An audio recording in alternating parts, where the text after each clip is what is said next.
Hi, my name is Catherine Smithy, and I am a teacher at Stockwell Elementary. And we're going to be doing a math lesson. And today is day one of our summer school virtual series. And just to start, you're going to need the materials listed here on the screen. You have a worksheet that may have come in your packet, and then you're going to need a pencil and scissors today. So we're going to start each lesson with a refuel, 5-minute refuel. And while we are doing this today, if you want to go ahead and at the bottom of that paper, there are some squares to cut out. You're going to need those cut out for an activity a little bit later. So you can go ahead and do that while we go over Listening Larry. Now, no matter what school you went to this year, you're probably familiar with Listening Larry. And Listening Larry's on the beach today. He's on vacation, but he realized that just because you're not at school doesn't mean that there aren't times to be a whole body listener. So we're going to see what Listening Larry has in his beach bag today, and we're going to review what each job is of each of our body parts when we are being a whole body listener.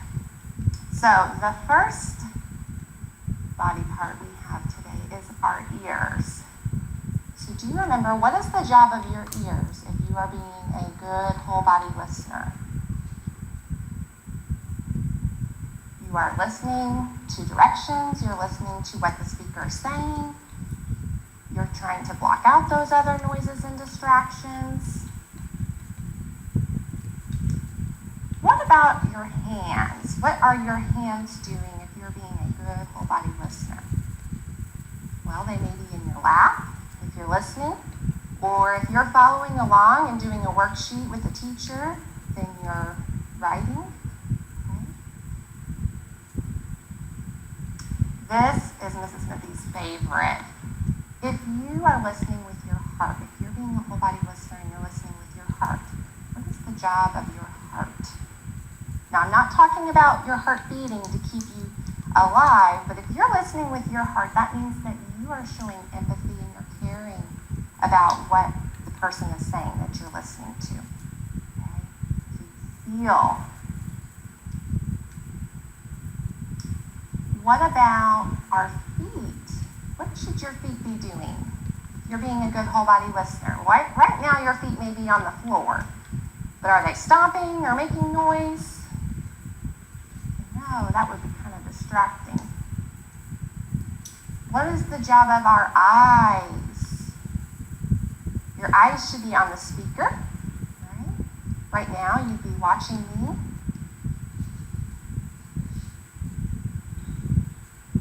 What about the brain? What's the brain's job?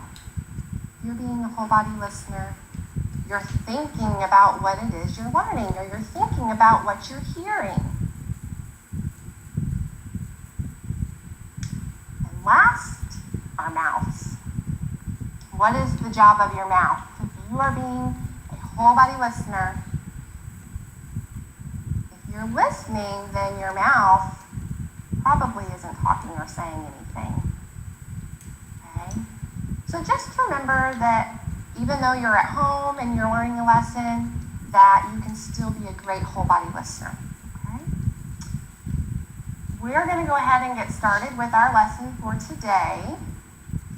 And our target is I can use addition to find the total number of objects in an array.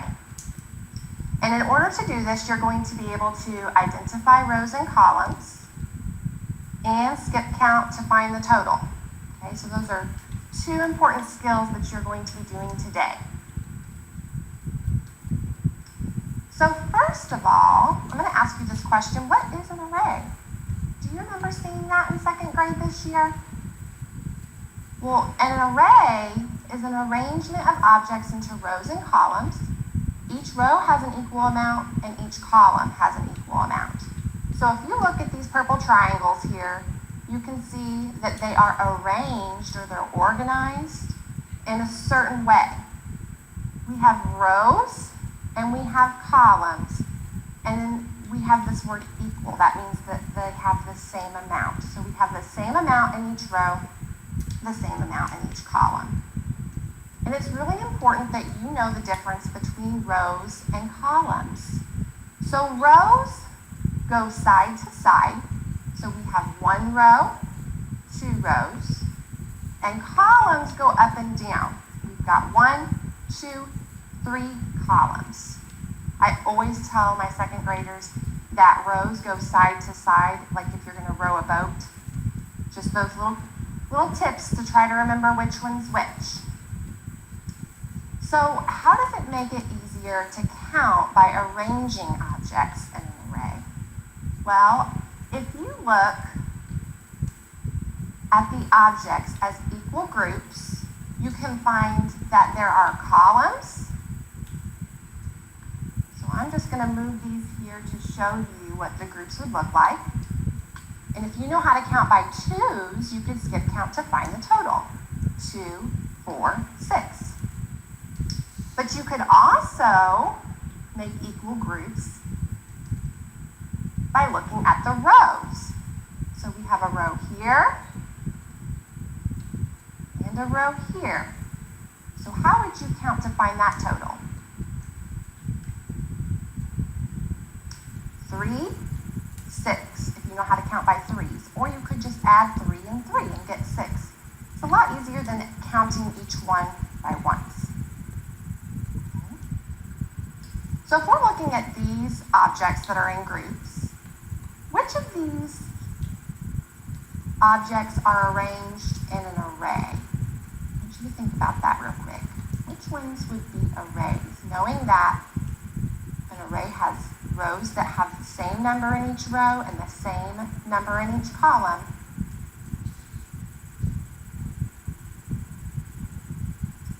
Well, is this an array? No, those are not arranged in rows and columns. We have 2 in this row and 2 in this row, and we have 2 in each column. So this is an array. This looks just like the array that we just saw, only it's turned up like this. What about this one? Is this an array?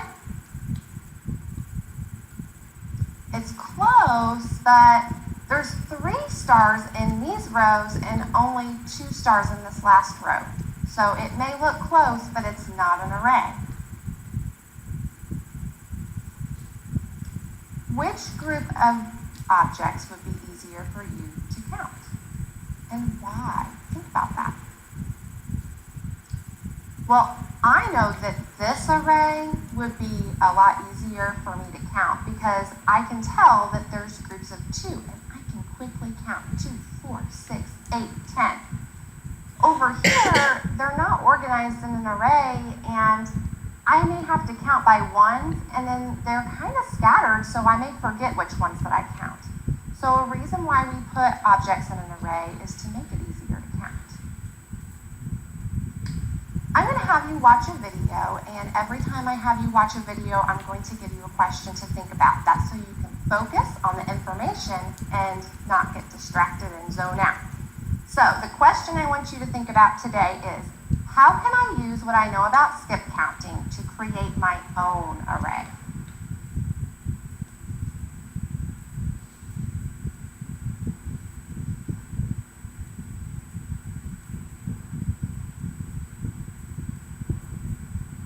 How do you find how many tiles there are without counting them one by one? In this lesson, you will learn how to count objects by using an array. Let's review what skip counting is because this will help you count quickly. Skip counting is counting by numbers other than 1. Suppose we were counting chicken legs. Instead of counting each leg one at a time, we can count by twos because they are pairs. Counting by twos looks like this: 2, 4, 6, 8, 10, 12. There are 12 chicken legs in all. Skip counting is definitely a faster way to count. These tiles are going to be difficult to count because they are not in an orderly form. We can move them, though, into an orderly arrangement of rows and columns to help count them.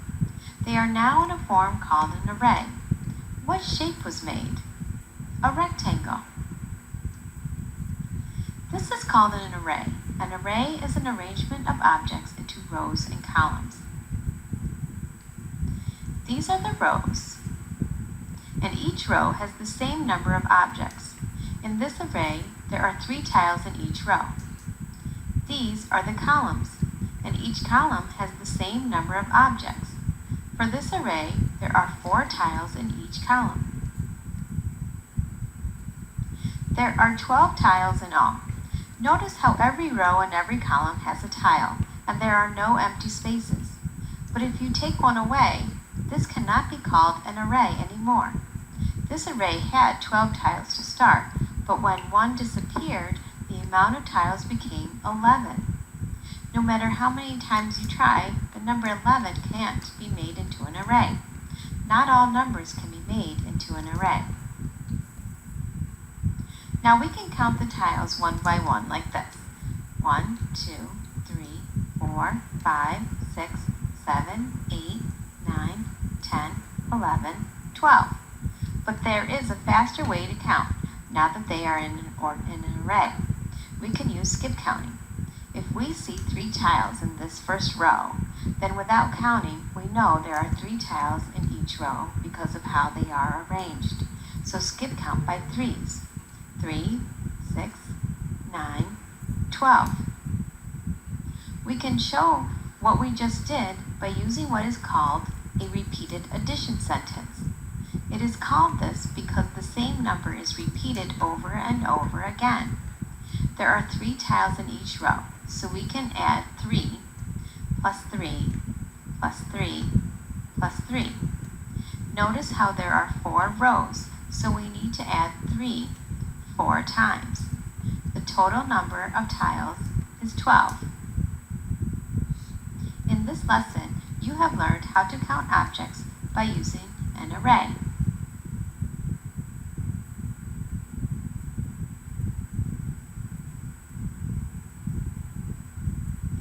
All right. So the last part is you're going to need your paper that came with your packet, and we're going to do some practice together. And we are going to be creating our own arrays. So if you have your squares cut out already, I have mine down here. I'm going to move them, and you can move yours along with me at home. And we're going to follow the directions and use the tiles to help us create the arrays. And then we're going to skip count to find the total, and we're going to write what we call a repeated addition sentence. That is an equation that matches the array. We'll work more on that next time, but we are still going to write the equation just so that you can get used to seeing what it looks like when we write down our thinking. So, our directions say cut out the square tiles below and construct the following arrays. On the line, we're going to write a repeated addition sentence, and we're going to match the array. So, looking at 1A, we need to create a rectangle with 2 rows of 4 tiles. When I start to create an array, I always start by putting 1 in each row that I need, and then build it from there. So we need 2 rows for this first one. So I'm going to move 1 square to start row 1, 1 square to start row 2. Now you can leave a space in between them like this, or you can connect them. It's up to you, but whichever way you use, you need to use for the whole array. So I'm actually going to leave a little space between mine. Now I have my 2 rows, and each row has 4 tiles. Well, I already have my first tile here, so this is 1. And then I'm going to move another one, 2, 3, 4. There's my first row, but I need 2 rows, so I'm going to go ahead and finish my second row. And make sure that you're keeping your rows nice and straight as you can and your columns. Now my array has 2 rows and 4 columns. Okay? So if I'm going to count this and write a number sentence, I'm going to look at this first row and I'm going to count 1, 2, 3, 4. There's 4 tiles in row 1, which means there has to be how many tiles in row 2? Right, 4 as well. So when I count to find the total, I can skip count by 4s. And if I skip count by 4s, I am using repeated addition. Now, if you don't know how to count by 4s, then you can just add 4 plus 4. And you should know that 4 plus 4, that's one of those doubles, equals 8. Okay, and I'm actually going to write my number sentence right over here because I'm going to have to erase that so we can do some more. Here. Let's go back and do this. All right, so go ahead and make sure that you've created your array and then write down your repeated addition sentence. Okay? I'm going to move these back down here.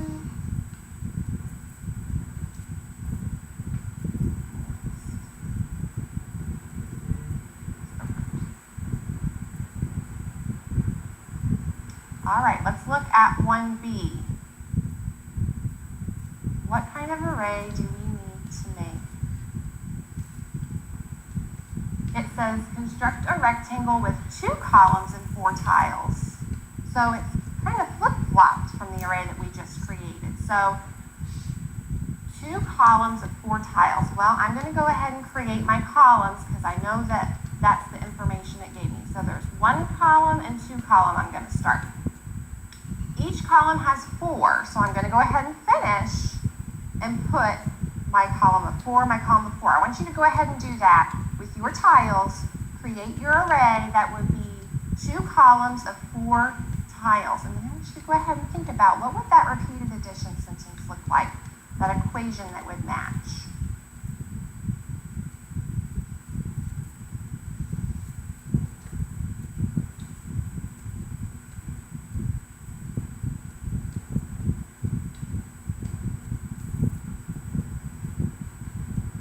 Is that what your array looked like?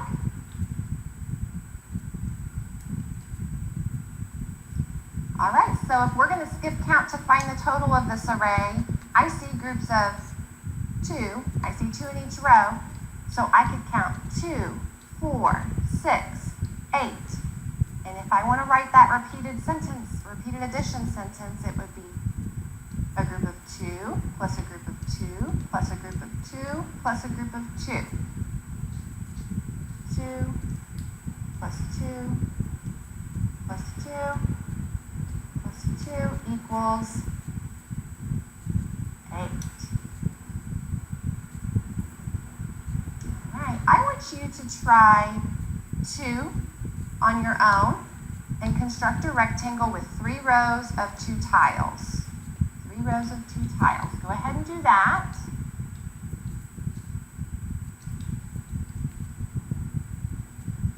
And go ahead and write your repeated addition sentence that would go with that array.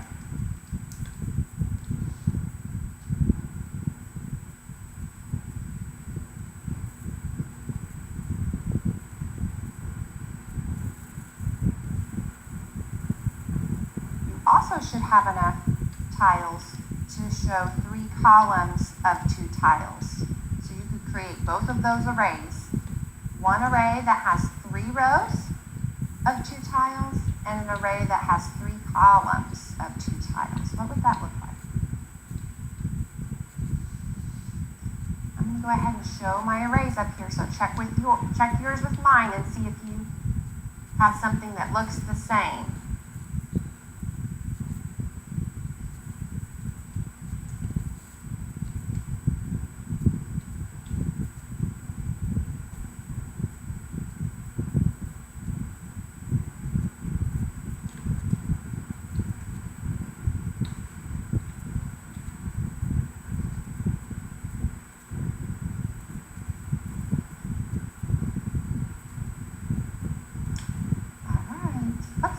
First array. I have 3 rows, 1, 2, 3, and in each row there are 2 tiles. So if I want to skip count to find the total, I would have 2 plus 2 plus 2. And your sentence is not complete without out your equal sign. And what's the total? 6. And then my second array, 3 columns of 2 tiles, I started my 1, 2, 3 columns, and then in each column, there's 2.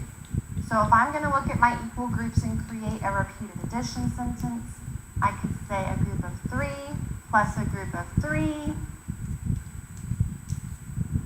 and that equals 6. Now for number 3, they're a little different. You're going to take 10 tiles, so go ahead and pull 10 tiles out to the side, and you can create a rectangle, which is going to make an array, any rectangle you want, but they have to be 10 tiles and it has to create an array. After you've created your array, I want you to be thinking, what's that repeated addition sentence that goes with the array? So go ahead and do that. Pull out your 10 tiles.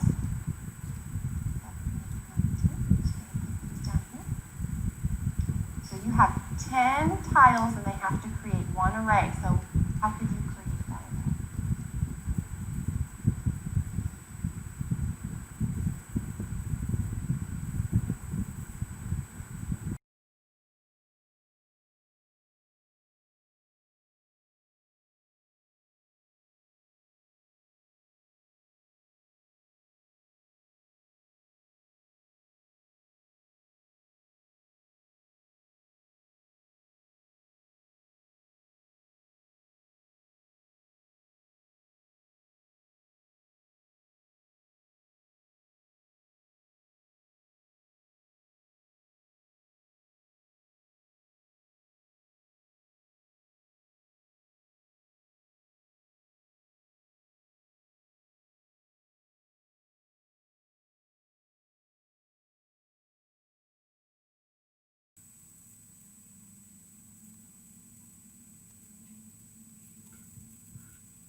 Let me see here.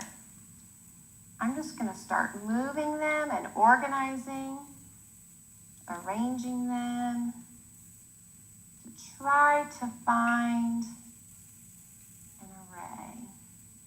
Oh, I think I've got one extra. Will this work? No, this was an array, but I have to have 10, so if yours looks like this, that's not an array. Try again. Well, let's see if I can make equal groups of 2.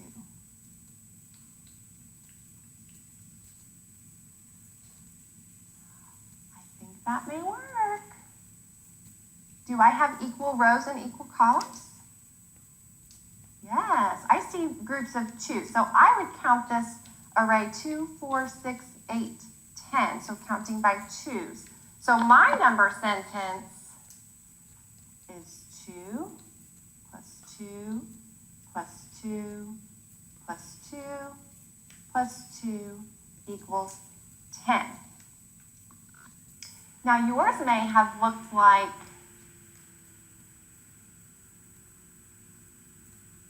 this. And you may have seen a group of 5 and a group of 5. So your number sentence may have been 5 plus 5 equals 10. All right, last one. This time you're going to need 12 tiles. So you're going to need 2 more tiles and create an array. Now you can create an all-new array or you can add to the one you have. But go ahead and make an array using 12 tiles. And then you need a number sentence.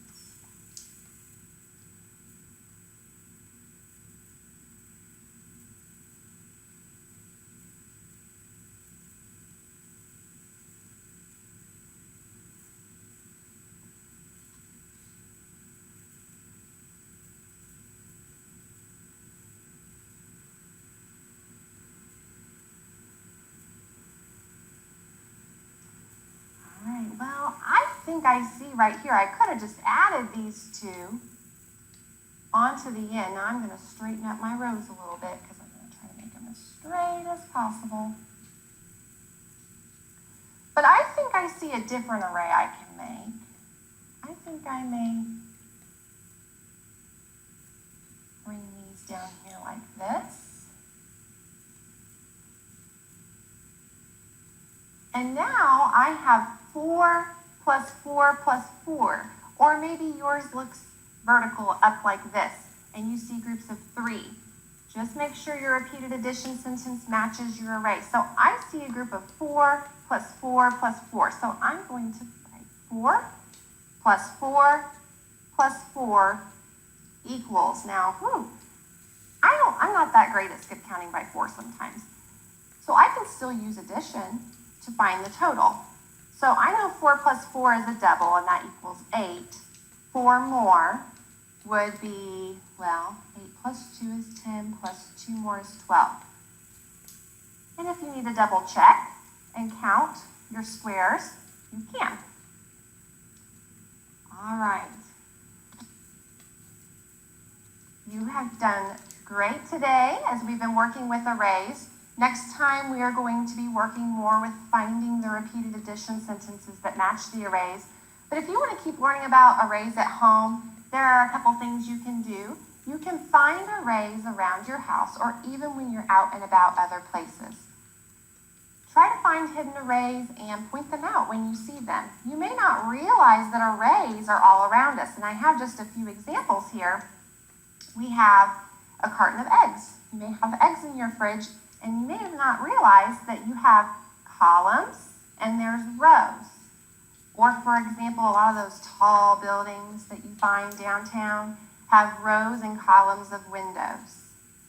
All right, I hope you guys have a great day, and I will see you next time.